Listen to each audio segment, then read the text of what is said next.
বঙ্গবন্ধুর অন্যতম খুনি ডালিম, যিনি মেজর ডালিম নামে পরিচিত, যার ইতিমধ্যে ফাঁসির হুকুম হয়েছে এবং ফাঁসির দড়ি তার মাথার উপরে ঘুরছে, যে পলাতক অবস্থাতে সারা পৃথিবীতে ঘুরে বেড়াচ্ছে, সে গতকালকে ইউটিউবের একটি লাইভে এসেছিল। এটি নেটিজেনদের মধ্যে একটি চাঞ্চল্য তৈরি করেছিল, বিশেষ করে বাংলাদেশিদের মধ্যে এক ধরনের চাঞ্চল্য তৈরি করেছিল, কারণ একটা দীর্ঘ সময় ধরে সাধারণ মানুষের জানা ছিল না যে এই খুনি কোথায় আছে, সে বেঁচে আছে না মরে গেছে। গতকালকে ইউটিউবের লাইভের ফলে এতটুকু নিশ্চিত হয়ে গেছে সে বেঁচে আছে, যদিও এটি ডালিম কিনা সেটা নিয়েও প্রশ্ন এসেছে। তার পরিবারের যে সদস্যরা আছে তারা অবশ্য নিশ্চিত করেছে এটি মেজর ডালিম এবং তারা বলছে যে এটি সেই খুনি। দেখুন, এই বক্তব্যের ভেতরে কয়েকটা জিনিস আমি যদি লক্ষ্য করি তাহলে দেখব যে একটা লোক, সে নিজেকে দাবি করছে সে মুক্তিযোদ্ধা। নামের আগে সে বারবার বলছে বীর উত্তম, তার ভাইয়ের কথাও বলছে, স্বপন, তার ভাই যে স্বপন তার কথা খুব গর্ব ভরে বলছে বীর বিক্রম। তার মানে মুক্তিযুদ্ধ এই লোকটির কাছে একটি গুরুত্বপূর্ণ বিষয়। মুক্তিযুদ্ধ চলাকালীন সময় যখন জিয়াউর রহমানকে ভারতের তার বেইজে নিয়ে আসা হলো, অর্থাৎ কল্যাণীতে, সে যখন কল্যাণীতে অবস্থান করছিল, তখন ডালিম বলছিল যে জিয়াউর রহমানের সাথে তার সবচেয়ে সখ্যতা ছিল, যে কোনো সময় জিয়াউর রহমানের কাছে এক্সেস ছিল। এবং মুক্তিযুদ্ধের সময় নাকি ডালিম বুঝতে পেরেছিল যে এটি ভারতের চালে যুদ্ধ হচ্ছে। প্রিয় দর্শক, আপনি কি একবার ভেবে দেখেছেন যে এই প্রশ্নটা আপনার মাথাতে আসতে পারে বা আসা উচিত যে মুক্তিযুদ্ধ যদি ভারতের চাল বলে মুক্তিযুদ্ধের সময় আপনার মনে হয়ে থাকে, আপনি মুক্তিযুদ্ধ করেছিলেন কেন ফার্দার? আর মুক্তিযুদ্ধ যদি ভারতের চাল হয়ে থাকে তাহলে তো সেই মুক্তিযুদ্ধ আপনার জন্য অনেক ঘৃণার একটা ব্যাপার, আপনি সেটা নেবেন না কখনো, এটাতে আপনি গৌরব বোধ করবেন না। কিন্তু মুক্তিযুদ্ধের পরে যে মুক্তিযুদ্ধের তকমা আপনাকে দেওয়া হলো বীর উত্তম, সেটি আপনি আপনার গায়ে জড়ালেন কেন? কিংবা আপনার পরিবারের আপনার যে ছোট ভাই স্বপন, সে স্বপনও তো বীর বিক্রম, তার গায়ে জড়ালো, সেটা নিয়েও দেখি আপনার গর্ব আছে, কোনো আক্ষেপ আমি দেখতে পাচ্ছি না। নাম্বার ওয়ান প্রশ্ন। আপনারা দ্বিতীয় প্রশ্নটা খুবই গুরুত্বপূর্ণ, আমার কাছে মনে হয় যে এই প্রশ্নটা আপনারা উত্থাপন করতে পারেন, এটাকে আমার খুবই তাৎপর্যপূর্ণ মনে হয়। আপনারা যদি ডালিমের লাইভটা দেখেন তাহলে ডালিমের লাইভে একটা কথা পরিষ্কারভাবে বলা আছে যে মুক্তিযুদ্ধের সময় তারা সেনা পরিষদ নামে একটি সংগঠন গঠন করে এবং জিয়াউর রহমানকে কোরআন শরীফ হাতে ছুঁয়ে শপথ করানো হয় যে সে তাদের দলে এসেছে এবং এই সংগঠনের কথা ক্ষমতায় যাওয়ার আগ পর্যন্ত তারা কেউ কাউকে বলবে না। জিয়াউর রহমানকে এই সংগঠনে একটি গাইড হিসেবে নেওয়া হয়। এই সংগঠনের উদ্দেশ্য কি ছিল এটি বলতে গিয়ে ডালিম বলছে এই সংগঠনের উদ্দেশ্য ছিল বঙ্গবন্ধু সরকারকে, অর্থাৎ ভবিষ্যতে যে বঙ্গবন্ধু সরকার হতে যাচ্ছে বাংলাদেশ স্বাধীন হওয়ার পর, সেই সরকারকে উৎখাত করা এবং বঙ্গবন্ধুকে হত্যা করবার পরিকল্পনা এই 25 বছরের এই সেনা পরিষদের যে রোডম্যাপ আছে সেখানে ছিল। আমার এই কথাটা যদি আরেকবার আপনার কাছে মনে হয় যে দেখি তো ডালিম কি বলেছে, আপনারা সেই লাইভ থেকে দেখতে পারেন, আমি আর এখানে জুড়ে দিলাম না, কারণ এখানে কপিরাইটের অনেকগুলো ইস্যুজ আছে। যেই লোকটা মুক্তিযুদ্ধের সময় বঙ্গবন্ধুকে হত্যা করবার প্ল্যান করে, সেই লোকটা যখন তার লিখিত গ্রন্থের মধ্যে, আমি সেই বইটা দেখাচ্ছি, এই বইটার ভেতরে সে বারবার বলছে বাকশালের জন্য, রক্ষী বাহিনীর জন্য, আওয়ামী লীগের অরাজকতার জন্য বঙ্গবন্ধুকে খুন করেছে, উৎখাত করেছে, তাহলে তার আজকের অর্থাৎ গতকালকে লাইভের সাথে তার এই বইয়ের বক্তব্য কি মেলে? সে তো বলছে মুক্তিযুদ্ধের সময় প্ল্যান করেছে। তো যেই লোকটা মুক্তিযুদ্ধের সময় বঙ্গবন্ধুকে হত্যা করার প্ল্যান করে, সে বাকশালের ধোয়া তুলছে কেন? সে রক্ষী বাহিনীর ধোয়া তুলছে কেন? এই প্রশ্নটা আজকের তরুণ তরুণীরা অনুগ্রহ করে করবেন এবং এটার জবাব আমার ধারণা আপনারা চাইবেন। এটা গেল দুটো। আর 3 নম্বর যেটা, সেটাও আমার জন্য অনেক গুরুত্বপূর্ণ, সেটা হচ্ছে একটা দীর্ঘ সময় ধরে আপনারা শুনে এসেছেন যে মুক্তিযোদ্ধা ক্যাপ্টেন শেখ কামাল, তিনি নাকি আপনার মেজর ডালিমের ওয়াইফকে উঠিয়ে নিয়ে এসেছিলেন।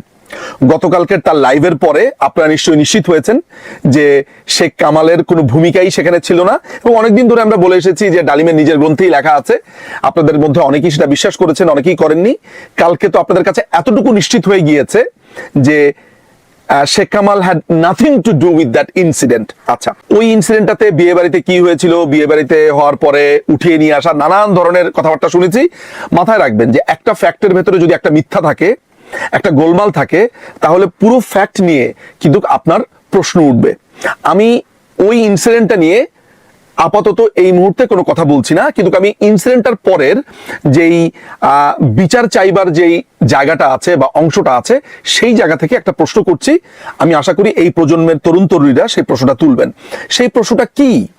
সেই প্রশ্নটা হচ্ছে যে বঙ্গবন্ধুর বাসাতে যখন গেলেন, সেখানে বঙ্গবন্ধু পুরো ব্যাপারটাকে মিটমাট করলেন এই বলে যে প্রথমে মাফ চাইতে বললেন গাজীকে, গাজী মাফ চাইলো এবং গাজীকে যা বলার বললেন, প্লাস মেজর ডালিমকে এবং নিম্মিকে অর্থাৎ ডালিমের ওয়াইফকে এই বলে কথা দিলেন যে গাজীর বিচার হবে। আপনি সেটা বিশ্বাস করেন আর বিশ্বাস না করেন, গাজীর বিচার হবে বলে বঙ্গবন্ধু বলেছে। ডালিম ওই মুহূর্তে সেটা মেনে নিয়েছে। ওকে, বিচার যখন হবে আমি দেখি কি বিচার করে, এই তো ঘটনা। এটা সে মেনে নিয়ে সে বাসা থেকে বের হয়ে আসলো। তার বইতে যেটা লেখা আছে, সে যখন পরের দিন ক্যান্টনমেন্টে যায়, ক্যান্টনমেন্টে যাওয়ার পরে সেখানে মেজর হাফিজ, তারপরে হচ্ছে যে আপনার জিয়াউর রহমান, তারা তাকে নানানভাবে আপনার ইনফ্লুয়েন্স করতে থাকে যে না তুমি এত সহজে মেনে গেলা। আমি বলি সেই বইয়ের অর্থাৎ তার যে বইটা আছে যা দেখেছি, যা বুঝেছি, যা করেছি, এই বইটার 448 নম্বর পাতাতে পরিষ্কারভাবে লেখা আছে যে নানানভাবে ইনফ্লুয়েন্সের পরে সে রাজি হয়েছে, না এটা তাহলে গতকালকে যে বিচার করে দিয়েছে সেই বিচার আমি মানি না, এই তিনটা জিনিস করতে হবে, তিনটা জিনিস করলে আমি মানি। খেয়াল করে দেখেন, আপনি একটু ভালোভাবে চিন্তা করে দেখেন যে একটা ঝামেলা হয়েছে, ঝামেলা হওয়ার পর আমি বিচার নিয়ে একজনের কাছে গেছি, সেই যার কাছে আমরা বিচার নিয়ে গেছি সে বলেছে বিচার তিনি করবেন, অর্থাৎ বিচারের অথরিটি তিনি, বিচার তিনি করবেন। রিজনেবলি যদি আমি চিন্তা করি তাহলে সেই লোকটাকে আমি কয়দিন সময় দিব? ন্যূনতম আমি যদি ব্যক্তিগতভাবে রিজনেবলি চিন্তা করি আমি তাকে 7 দিন সময় দিব, 7 days। মনে করা যাক আমার থেকেও আরো কম সময় দিতে অনেকে আগ্রহী, না 7 দিন দিব না, 1 দিন সময় দিবেন, 3 দিন সময় দিবেন, 5 দিন, মানে আপনারা যাই বলেন না কেন ন্যূনতম তো 1 দিন সময় দিবেন। ওই 1 দিন সময়ও বঙ্গবন্ধুকে দেওয়া হয়নি। পরের দিন ক্যান্টনমেন্টে গিয়ে তারা সেনাপ্রধান শফিউল্লাহর মাধ্যমে বঙ্গবন্ধুর কাছে চাপ প্রয়োগ করে যে তাদের 3টা দাবি মানতে হবে। খেয়াল করে দেখেন, বঙ্গবন্ধু বিচারের আশ্বাস দেওয়ার পরেও যখন এই বাড়াবাড়িটা করা হচ্ছে, সেইটাকে আপনি কি প্রশ্নবিদ্ধ করেন যে ভাই তোমারও তো উনি বললো যে এটার বিচার উনি করবেন এবং অলরেডি সেই লোক তোমার কাছে মাফও চাইছে। তাহলে বঙ্গবন্ধু যদি বিচারের কথা বলে এবং তুমি যদি সেইখানে মেনি মুখর মতো সেটা মেনেও নাও, তুমি সেই সময় প্রতিবাদ করলা না কেন? না মানি না, মানি না, তুমি তো সেখানে মেনে নিলা। মেনে নেওয়ার পরে তুমি তাকে দায়িত্ব দিলা, দায়িত্ব দেওয়ার পরে তুমি বাসায় এসে বললা আমি মানি না, এটা তো তোমার ছ্যাচরামি। এবং তুমি কি শর্ত দিয়েছো সেটা একটু আমি দর্শকদের উদ্দেশ্যে পড়ে শোনাই, তোমার বই থেকে আমি বলছি। 448 পাতাতে তুমি লিখেছো যে গাজীকে তার সংসদ পদ এবং অন্যান্য সমস্ত সরকারি পদ থেকে এই মুহূর্তে অব্যাহতি দিয়ে তাকে এবং তার অবৈধ অস্ত্রধারীকে অবিলম্বে আর্মির হাতে সোপর্দ করতে হবে প্রধানমন্ত্রীকে, যাতে করে আইন অনুযায়ী তাদের সাজা হয়। আচ্ছা, একজন সংসদ সদস্যকে সংসদ পদ থেকে বর্জন করার জন্য কি লাগবে? তদন্ত করা লাগবে, সে কি করেছে সেটা অন রেকর্ডে থাকতে হবে, ডেফিনেটলি একটা প্রসিডিওর। কারণ আমি একটা এমপি কে তার নামে যা অভিযোগ আসুক না কেন, বা ডালিমের নামেও যা অভিযোগ আসুক না কেন, আমাকে একটা এনকোয়ারি করতে হবে, তদন্ত করতে হবে। আর সবচেয়ে বড় ব্যাপার হচ্ছে, ধরা যাক তদন্ত শুরু করলো, সাথে সাথে সদস্য পদ বাতিল করলো, আর্মির হাতে তুলে দিতে হবে কেন? তুই কে রে ভাই? তুই কে? তুই কি দেশের পুলিশ, দেশের আইন শৃঙ্খলা? ওকে যদি তুলে দিতে হয়, আমাদের পেনাল কোড আছে, পেনাল কোড অনুযায়ী তার নামে মামলা হবে, সাংসদের নামে যেভাবে আইনি ব্যবস্থা নেওয়া হয় সেইভাবে হবে। তোর হাতে তুলে দিবে কেন? তুই কি দেশের হর্তাকর্তা? তাহলে দর্শক আপনারা বুঝলেন যে তাদের দাবির মধ্যে ছিল তাদের হাতে তুলে দিতে হবে। মানে বঙ্গবন্ধুকে তারা গালমন্দ করছে, সমালোচনা করছে, নিজেরা যে গুন্ডামি করছে, মাস্তানি করছে, সেটা নিয়ে আপনি প্রশ্ন করেন। হ্যাঁ তাই তো, নিজুম ভাই তো এই প্রশ্নটা তুলেছে, ভ্যালিড প্রশ্ন। আপনার হাতে তুলে দিতে হবে কারণ আপনার বইয়ের ভিতরে লেখা আছে। 2 নম্বর যুক্তি, গত রাতের সমস্ত ঘটনা সব প্রচার মাধ্যমগুলোর মাধ্যমে দেশের জনগণকে অবগত করবার অনুমতি দিতে হবে প্রধানমন্ত্রীকে, অর্থাৎ সমস্ত পত্রিকার ভিতরে এটা লিখতে হবে, অনুমতি দিতে হবে। মাননীয় প্রধানমন্ত্রী বঙ্গবন্ধু শেখ মুজিবুর রহমান সেই সময় প্রচার মাধ্যমগুলোকে এইটা প্রচার করতে বাধা দিয়েছে কিনা তার বইয়ের ভিতরে এটা লেখা নাই, ফলে আমরা এটা জানি না। সবচেয়ে বড় ব্যাপার হচ্ছে একটা সাবজুডিস ম্যাটার, যেটা অলরেডি বলা হচ্ছে, যেটার বিচার হচ্ছে, সেটা প্রচার মাধ্যমগুলোতে এনে আপনার ধান্দাটা আসলে কি ছিল? ওই যে মুক্তিযুদ্ধের সময় আপনি 25 বছরের চুক্তি করেছিলেন বঙ্গবন্ধুকে মেরে ফেলবেন, সেটা ফিল্ড রেডি করছেন, তাই তো? আচ্ছা, 3 নাম্বারটা ভয়াবহ। সেটা বলছে যেহেতু গাজী আওয়ামী লীগের সদস্য, সেই পরিপ্রেক্ষিতে পার্টি প্রধান হিসেবে প্রধানমন্ত্রীকে ব্যক্তিগতভাবে মেজর ডালিম এবং তার স্ত্রীর কাছে ক্ষমা চাইতে হবে। মানে বঙ্গবন্ধু ক্ষমা চাবে ডালিমের কাছে আর ডালিমের ওয়াইফের কাছে। কেন? কারণ বঙ্গবন্ধুর দলের এক সদস্য, বঙ্গবন্ধুর দলের এক সংসদ সদস্য বা একজন ব্যক্তি বা নেতা ডালিম এবং তার ওয়াইফের সাথে অন্যায় করেছে। যদিও সেটা তদন্ত সাপেক্ষে আমরা এক পক্ষীয় শুনেছি, শুধু ডালিমের বক্তব্য শুনেছি, গাজী বেঁচে নেই, গাজীর ফ্যামিলি বেঁচে নেই, কেউ বেঁচে নেই, আমরা জানিও না আদৌ কি হয়েছে। অর্থাৎ দুই পক্ষের কথা কি আমরা শুনবো কিনা, সে যত বড় অন্যায়কারী হোক, আমরা দুই পক্ষের বক্তব্য শুনবো কিনা। কিন্তু দর্শক, আপনি কি একবারও বলেছেন আচ্ছা ডালিমের কথা শুনলাম, এবার গাজীর ফ্যামিলির কথা শুনি তো আসলে সেদিন বিয়ে বাড়িতে কি হয়েছিল? আপনারা কিন্তু সেটা শুনতে চাননি, আপনারা ডালিমের কথাই বারবার বিশ্বাস করছেন। এটা একটা অদ্ভুত একটা ব্যাপার। মানে আমি যাদেরকে দেখেছি তারা এটা মেনে নিয়েছে, যাচ্ছা বুঝলাম এটা ডালিমের কথাই মনে সত্য, কিন্তু আপনারা অপর পক্ষের কথা, অথচ আপনার ন্যায় বিচারের কথা বলেন, আপনার সাম্যের কথা বলেন, মানবিক মর্যাদার কথা বলেন, আপনারা সম অধিকারের কথা বলেন, সংবিধানের কথা বলেন, অথচ আপনারা দুই পক্ষের কথা শুনতে রাজি না। এখন গাজীর করা একটা অপরাধ যদি হয়ে থাকে, ধরা যাক অপরাধ হয়েছে, সেটার জন্য বঙ্গবন্ধু ক্ষমা চাইবে কেন? আর বঙ্গবন্ধু তো অলরেডি প্রচুর সাবমিসিভ হয়েছে তাদের কাছে, এই বইয়ের ভিতরে সেটা লেখা আছে। এবং আরেকটা আশ্চর্য জিনিস ডালিমের বক্তব্য থেকে আমরা দেখেছি, সেটা হলো গাজী যখন ডালিমের ফ্যামিলিকে গাড়িতে উঠালো, ডালিমের ভাষ্য অনুযায়ী, যদিও আমরা গাজীর পরিবার বা গাজীর ভাষ্য আমরা জানি না, তখন গাজীর ফ্যামিলির যারা যারা ছিল গাজীর বাসাতে, আর্মি তাদেরকে নিয়ে এসেছে আপনার ক্যান্টনমেন্টে বা তাদের ডেরাতে। আমার কথা হচ্ছে, আমি যদি আজকে একটা অন্যায় করি, তাহলে সেটার জন্য আমার বোনকে, মাকে গ্রেফতার করা হবে কেন? তাকে তুলে নিয়ে আসা হবে কেন? ধরা যাক আপনাদের মধ্যে কেউ একজন অন্যায় করলো, কাউকে খুন করলো, যে খুন করেছে আমরা তার শাস্তি নিশ্চিত করব, তার বিচার প্রক্রিয়ার ভেতর দিয়ে সে যাবে। সেই লোকের মা বাবাকে আমরা তুলে নিয়ে আসবো কেন ক্যান্টনমেন্টে? এই প্রশ্ন কি আপনি করেছেন? ডালিম কিন্তু এই তথ্য আপনাদেরকে দিয়েছে। ফলে আমার কাছে মনে হয় যে ডালিমের এই পুরো লাইভ যেন লাইভ না, এটা তার অপরাধের জবানবন্দি এবং তার কৃতকর্মের প্রত্যেকটা ডে টু ডে বর্ণনা। তো আপনারা এই প্রশ্নগুলো যখন করছেন, তখন আমি আপনাদেরকে একটা পাল্টা প্রশ্ন করতে চাই। যেই লোকটা বলছে যে আমি সেনা পরিষদ গঠন করেছি, এই বইয়ের ভিতরে পরিষ্কারভাবে লেখা আছে এই সেনা পরিষদ ছিল খুবই গোপন, খুবই তারা ভেতরে ভেতরে কাজ করতো, সৈনিকদেরকে তারা ইনফ্লুয়েন্স করতো, সৈনিকদেরকে তারা ইনসাইট করতো যাতে সরকারের বিরুদ্ধে কথা বলে। আচ্ছা, সেনাবাহিনীতে চাকরি করা অবস্থাতে আপনি যদি একটা গোপন সংগঠন করেন, ওটা শাস্তি কি? আপনাদের মধ্যে যারা আপনাদের ভাই বোন আত্মীয় স্বজন যারা সেনাবাহিনীর মধ্যে আছেন বা সশস্ত্র বাহিনীর মধ্যে চাকরি করেন, তাদেরকে একটু জিজ্ঞেস করবেন তো, যে যদি সেনাবাহিনীতে চাকরিরত অবস্থাতে কোনো মানুষ গোপনে সরকার উৎখাতের জন্য, বা সরকার উৎখাত না, গোপনে আরেকটা সংগঠন করে, সে সেটা করতে পারে কিনা এবং সেটার জন্য তার শাস্তি কি? ও কিন্তু অকপটে সেটা স্বীকার করছে। কখন থেকে সেই সেনা পরিষদটা গঠন করেছে? মুক্তিযুদ্ধের সময় থেকে, যখনও পর্যন্ত অ্যাপারেন্টলি বঙ্গবন্ধু জেলে বন্দী, মানে বঙ্গবন্ধু জেলে বন্দী থাকা অবস্থাতে, পাকিস্তানে জেলে বন্দী থাকা অবস্থাতে তাকে অপরাধীও বানানো হলো এবং বঙ্গবন্ধুকে উৎখাতের ষড়যন্ত্র করলো। এখন আপনি আমাকে বলেন যে আমি আপনাকে কি বলবো? একটা মানুষকে আপনি দেশ শাসন করবার কোনো সুযোগ না দিয়ে তিনি বন্দী থাকা অবস্থাতে আপনি ধরে নিলেন যে তার বিচার করতে হবে, তাকে উৎখাত করতে হবে, তখনও মুক্তিযুদ্ধ চলছে। আমি আপনাদেরকে আর কি বলবো, আর কতভাবে বোঝাবো? যদি আমার মনে হয় যে ইউ আর স্মার্ট এনাফ, আমার ধারণা আপনারা এটা বুঝেছেন, এই প্রশ্নগুলো আপনারা করবেন। তার মানে সে একটা গোপন দলের সদস্য ছিল এবং সেই গোপন দলের সদস্য স্বীকার করছে। আরেকটা ইন্টারেস্টিং তথ্য আমার মনে হয় আপনাদের জন্য একটু দেওয়া প্রয়োজন, যেটা আমার কাছে আরো বেশি গুরুত্বপূর্ণ। সেখানে হচ্ছে যে তার বন্ধু এসপি মাহবুব, এইটা কালকের লাইভে বলেনি কিন্তু তার বইয়ের ভিতরে লেখা আছে, তার বন্ধু এসপি মাহবুব একদিন ডালিমকে ডাকলো, ডেকে বলল যে দেখো, আমরা সিরাজ শিকদারের পার্টির, অর্থাৎ যে পূর্ব বাংলা কমিউনিস্ট পার্টি বলছি তো, সর্বহারা পার্টির সিরাজ শিকদারের একটা পার্টি ছিল যারা বাংলাদেশের সেই সময় ফাঁড়ি লুট করতো, সংসদ সদস্যদেরকে খুন করতো, আওয়ামী লীগের নেতাকর্মীদেরকে খুন করতো, ধর্ষণ করতো। এই বই সেটার বর্ণনা আছে, যদিও ডালিম বলেনি এটা কারা করতো, কিন্তু এই অপরাধের বর্ণনাগুলো আছে। এখন যখন সেই দলের কয়েকজন সদস্যকে ধরা হলো, ইন্টারোগেশন সেলে তারা ডালিমের নাম বলেছে যে ডালিম তাদের সাথে আছে। এসপি মাহবুব তখন ডালিমকে ডাক দিয়ে বলল যে দেখো ডালিম, আমি এই অপরাধীদেরকে ধরার পরে ওদের নোটবুকে তোমার নাম পাওয়া গেছে, প্লাস তারা তোমার নাম বলেছে। মাথায় রাখবেন, এটা কিন্তু আমি বানিয়ে বলছি না, এই বইয়ে বলছি। এই বইয়ের কত নম্বর পেজে? এই বইয়ের 469 নম্বর পেজে যা দেখেছি, যা বুঝেছি, যা করেছি। এটা কত এডিশন? এটা হলো আপনার 2004-এর এডিশনের যে বইটা নবজাগরণ প্রকাশনী থেকে বের হয়েছিল, এটা মনে হয় এখন অ্যাভেলেবেল পাওয়া যেতে পারে।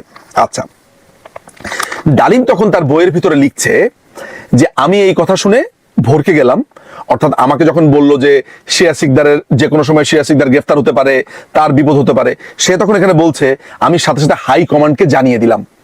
এখন আপনি আমাকে বলেন বা আপনারা আমাকে বলেন যে একজন সেনাবাহিনীর অফিসার, তার সাথে একটা খুনের ডাকাত পার্টি সিরাজ শিকদারের সাথে যোগাযোগ, যদি যোগাযোগ না থাকে তাহলে হাইকমান্ডকে সে কিভাবে জানিয়ে দিয়েছে? এখানে লেখা আছে বইয়ের ভিতরে, কি লিখেছে?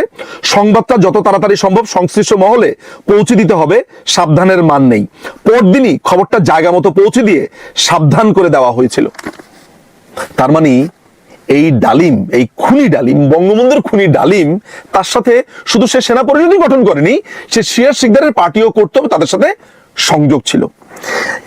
এই মোটা দাগে এই প্রশ্নগুলো করলাম, আরো অনেক ছোট ছোট ছোট ছোট ইস্যু নিয়ে আপনার সাথে আলোচনা করা যায়, কিন্তু মোটা দাগে এই প্রশ্নগুলো আমার মাথায় এসেছে এবং আমার মনে হয় এই প্রশ্নগুলো ডালিমকে করা দরকার। এছাড়াও সে বলেছে যে শহীদের সংখ্যা নিয়ে কথা বলেছে, বুদ্ধিজীবীদেরকে হত্যা নাকি ভারতীয়রা করেছে, পাকিস্তানিরা করেনি, মানে পুরো শরীরের ভেতরে সে মুক্তিযুদ্ধের তকমা নিয়ে ঘুরছে, বীরুত্তম নাম নিয়ে ঘুরছে, কিন্তু এই খুনিটা কমপ্লিটলি মুক্তিযুদ্ধকে অস্বীকার করে, কমপ্লিটলি সে মুক্তিযুদ্ধকে মানে না, মুক্তিযুদ্ধ চলা অবস্থাতে সে বঙ্গবন্ধুকে হত্যার পরিকল্পনা করেছে। তাহলে বঙ্গবন্ধুকে খুন করার পরে খুনিরা যে বারবার বলেছে যে আমরা উনার শাসন আমলের অনেক বাজে পরিস্থিতি দেখে খুনের পরিকল্পনা নিয়েছি, আমরা বাকশালের কারণে করেছি, উনি একনায়ক হয়ে গিয়েছে সে কারণে করেছি, তাহলে তো সবকিছুই মিথ্যে কথা।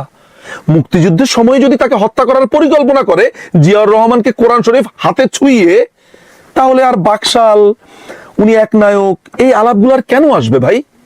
এই প্রশ্নগুলো আপনি করেন, এই প্রশ্নগুলো আপনাকে করতে হবে। লাস্টে শুধু একটা কথা বলি, একটা না দুটা কথা বলি। একটা হচ্ছে যে তিনি বলছেন যে বঙ্গবন্ধু ইংরেজি ভালো বুঝতেন না, সে কারণে নাকি সিরাজুল হক তাকে 3 লাখ বলেছে, তিনি 3 লাখকে 3 মিলিয়ন মনে করেছেন। কিন্তু আশ্চর্য হয়ে যায়, রাশিয়ান পত্রিকা প্রাভদা 2রা জুন তাদের নিজস্ব পত্রিকাতে প্রকাশ করে যে 30 লক্ষ হত্যাকাণ্ডের শিকার হয়েছে, যেটা পরবর্তী সময় অবজারভার এবং মর্নিং নিউজ একটা পত্রিকা ছিল, তারা এটা পাবলিশ করে যে প্রাভদার বরাত দিয়ে যে প্রাভদা 30 লক্ষ বলেছে, এবং বঙ্গবন্ধু বলার আগে তাহলে রাশিয়ার পত্রিকা 30 লক্ষ বলেছে, তার মানে বঙ্গবন্ধুই প্রথম না, তার মানে বঙ্গবন্ধু এই 30 লাখ আলাপের কথাটা তোলেন নাই। আর এই মুক্তিযুদ্ধের সময় পাকিস্তানি বাহিনীর হাতে সরাসরি গুলি খাওয়া ছাড়া, সেখানে অনাহারে, অর্ধাহারে, তারপরে পালাতে গিয়ে, ঘূর্ণিঝড়ে, পাকিস্তানি সেনাবাহিনীদের অত্যাচারে লুকিয়ে থেকে বা প্রাণ বাঁচাতে না পেরে বিভিন্নভাবে যেগুলো মারা গেছে সরাসরি গুলিতে না, সেগুলো কি গণহত্যার আওতায় পড়বে না? যে ওই কাজটা না করলে এইটা হতো না? এই কথাটাও বা এই প্রশ্নটাও আমি আপনার প্রতি ছুড়ে দিলাম। শেষ কথাটা আমি বলবো যে বিএনপি আমলে ডালিমের ব্যাপারে একটি দুর্নীতি তদন্ত হয়। দুর্নীতি তদন্তটা কি? ডালিম কেনিয়াতে হাই কমিশনার হিসেবে ছিল, সে হাই কমিশনের নাম ব্যবহার করে মদ আমদানি করতো এবং হাই কমিশনের টাকা দিয়ে মদ কিনে সেগুলো আবার কেনিয়াতে বিক্রি করতো, নাম্বার 1। নাম্বার 2 হচ্ছে শুল্কমুক্ত গাড়ি আনতো। কিভাবে আনতো? আপনারা জানেন যে হাই কমিশনের স্টাফরা আপনার শুল্কমুক্ত গাড়ি পায়, সেই গাড়ি নিয়ে এসে সে চড়া দামে বিক্রি করতো বিভিন্ন জায়গাতে, সেখান থেকে লাভ করেছে। প্লাস এই হাই কমিশনের কর্মকর্তা কর্মচারীদের বেতন হয় ডলারে। সে করতো কি, ডলারের যে এক্সচেঞ্জ রেটটা আছে সেইটাকে কাজে লাগিয়ে ডলারটা সে ভাঙিয়ে ফেলতো, ভাঙিয়ে ফেলে সে টাকার মূল্য মানে কর্মচারীদেরকে বেতন দিত। এটা নিয়ে অসন্তোষের তৈরি হয় এবং তার ব্যাপারে তদন্ত হয়, এবং তার এই দুর্নীতি তদন্তের ব্যাপারটা আমরা জানতে পারি 13ই জুন 1995 সালে, তখন বিএনপি সরকার ক্ষমতাতে, এবং দুটো সদস্য বিশিষ্ট ব্যক্তিকে এই তদন্ত কমিটি দেওয়া হয়। পরবর্তী সময়ে ডালিম এই তদন্ত কমিটির সামনে না এসে পালিয়ে যায়, সিন্স দেন সে পলাতক। তার মানে যেই লোকটি দেশ পরিবর্তন করে দিবে, দেশ এই করবে, কোরআন শরীফ হাত ছুঁয়ে বলছে, বারবার আল্লাহর নাম নিচ্ছে, ইনশাল্লাহ বিসমিল্লাহ বলছে, এই ইনশাল্লাহ বিসমিল্লাহ বলে সরকারি মাল চুরি করছে, একটা গাড়ির লোভ সামলাতে পারছে না, মদের লোভ সামলাতে পারছে না, ডলারের এক্সচেঞ্জ রেটের লোভ সামলাতে পারছে না, আর সেই লোক বড় বড় কথা বলছে, আর এই প্রজন্ম সেগুলো গিলছে। লজ্জা কার হওয়া উচিত? আমার না যারা এইভাবে ভাবছে, না যারা এখন এই ডালিমকে হিরো মনে করছে, তাদের এই প্রশ্ন আমি তাদের কাছে ছেড়ে দিলাম। একজন খুনিকে যারা মহিমান্বিত করে, গৌরবান্বিত করে এবং প্রশ্ন করতে জানে না, এই রাষ্ট্র তাদেরকে কই নিয়ে যাবে, বা তাদের এই চিন্তা, তাদের চিন্তাই তো এই রাষ্ট্রকে শেপ করবে, এই রাষ্ট্র তাদেরকে কই নিয়ে যাবে, সেদিন তারা মাথা চাপড়াবে আর বলবে আমরা কতই না ভুলের মধ্যে ছিলাম। অনেক ধন্যবাদ।